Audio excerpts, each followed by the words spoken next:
My name is Richard Eric Simmons. I'm 31 years old. I've been at Pendleton here since December 2012, and late 2011 I was given 132 years. I have roughly 61 years to serve of that sentence still. I've been a handler since June of 2013.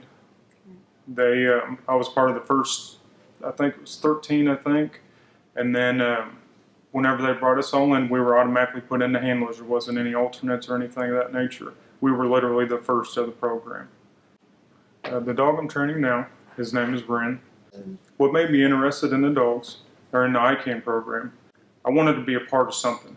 I didn't want to be in this program or in this facility and just be mediocre. I didn't want to just mull through my existence anymore. Whenever I had this chance, I wanted to make something of myself. I wanted my parents to be proud of me, as well as make a name for myself in a positive light. Well, the way Renn is he's so much like his mother, as in aspects of training and behaviors, but his love for people is in a world by himself. He is just off in his own league. He just cannot stand next to me or anything of that nature whenever he sees it, especially women, outside women in regular clothes. Judy actually came in one time and he was just beside himself. I've never ever seen him act that way besides with me, and it just brought a smile to my face. But at times he's so reserved because he understands what I need him to do, and that's where his mother's traits come in. Because when it's time to work, he absolutely understands that. He's so fun because he's such a large dog. He's 71 pounds now, but he can play with a 20-pound puppy, and there's no yelps or crying or anything besides him, because that's his way. Once again, he's on his back. That's his best time. And just being able to see him, see how reserved he is, and to see how respectful he is to other dogs, and to my feelings as well as my feelings to him. He's just a very understanding dog. And whenever he comes in, he just brings to light everything that you don't see in a dark place like this.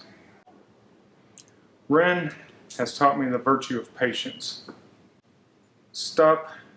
If anything else, slow down.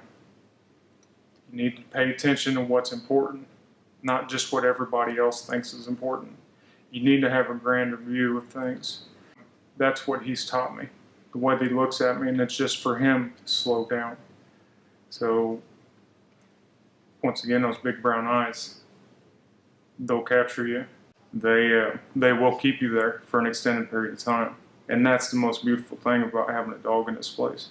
It's because those moments can last as long as you want them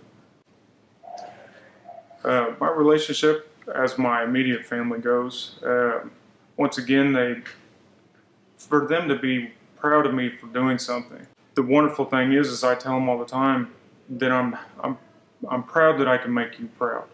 I could be a part of something that's so much bigger than everything. And I love my parents. My parents are my best friends. I can, not too many people could really say that, but as far as my mother and father go, they're top notch in my book. It's even our meetings and our visits and whatnot that come into this program,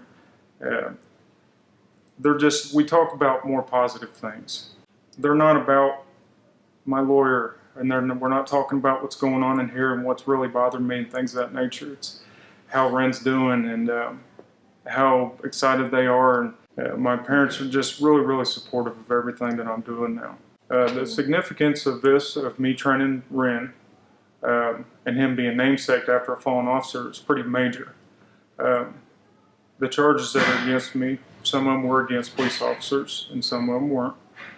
At minimum, the least I can think that I can do in my present situation by giving back is by doing this for the Renn family.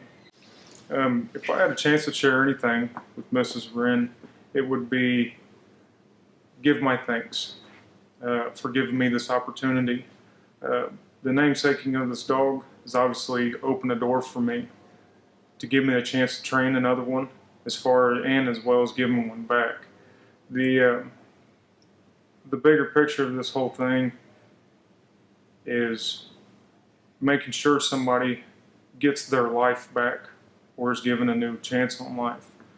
The opportunities that she's given me and what she's given back to everybody else is it's bigger than what everything might look like. I've seen her on the news doing charities and amongst other things, and to be able to carry on in the situation, what's presented, what she has been presented with, it takes a very big person. It takes a lot of courage to do what she does.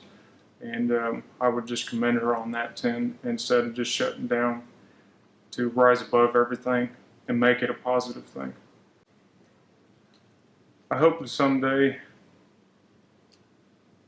be a bigger part of life. I want to be a bigger part of it.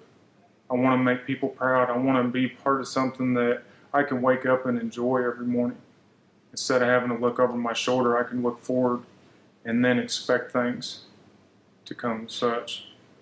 And what Renn's brought to light in my life is we're all bigger than thoughts and perspectives and the way we judge other people. I just wanted to make sure that if anything that I could do in my life is leave a legacy of something of this nature and give back to somebody that's given everything.